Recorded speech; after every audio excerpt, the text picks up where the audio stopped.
Dasturimiz davom etadi. Bugun yurtimizda har bir tizimda bo'lgani kabi arxiv sohasida ham katta o'zgarishlar ro'y bermoqda. Ayniqsa tarixiy hujjatlarni raqamlashtirish, fuqarolarning murojaatini o'z vaqtida va ijobiy hal etish masalalariga alohida e'tibor qaratilgan. Navbatdagi lavhamiz shu haqda.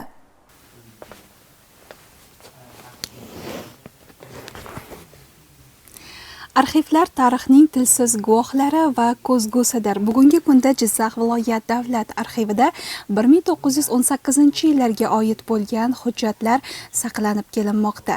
Bundan tashqari bu yerda shaxsiy kelib chiqish hujjatlari, noyob tarixiy hujjatlarni ham ko'rishingiz mumkin. Bu esa ilmiy tadqiqot olib borayotgan yurtdoshlarimizga va shaxsiy ma'lumotlari kerak bo'ladigan fuqarolarga juda ham katta yordam bermoqda. Hujjatlarni saqlash ishlariga esa alohida e'tibor qaratiladi. Bu yerda havo harorati ham bir me'yorda ushlanadi va xodimlar fidoyilik bilan har bir hujjatning xavfsiz saqlanishiga, kelajak avlodga yetib borishiga xizmat qilishadi.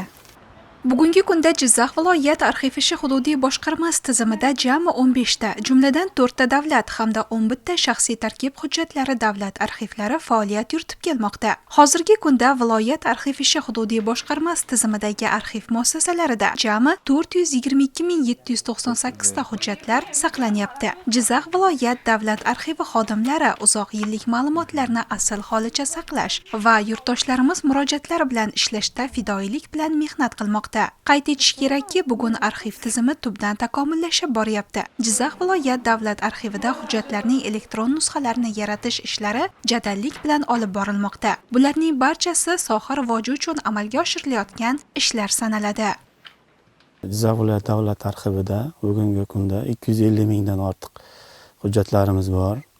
Hozirgi kunda raqamlashtirish jarayonlari skanerlar olib kelingan, o'shanda boshlangan. Bu skaner qilishdan maqsad hujjatlarni uzoq muddat davomiyligini saqlash, elektron tizimida fuqarolarimizga tez fursatlarda xizmat ko'rsatish. Fuqarolarimiz asosan davlat xizmatlari orqali murojaat qiladi.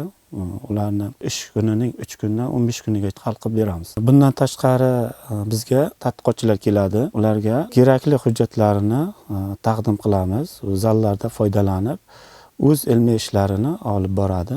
Arxivlar bu moziy ko'zgusi. Bu yerda yillar, asrlar, butun bir ajdodlarimiz tarixi aks etadi. Har bir hujjat, har bir risola, qo'lyozma o'tmishdan hikoya qiladi.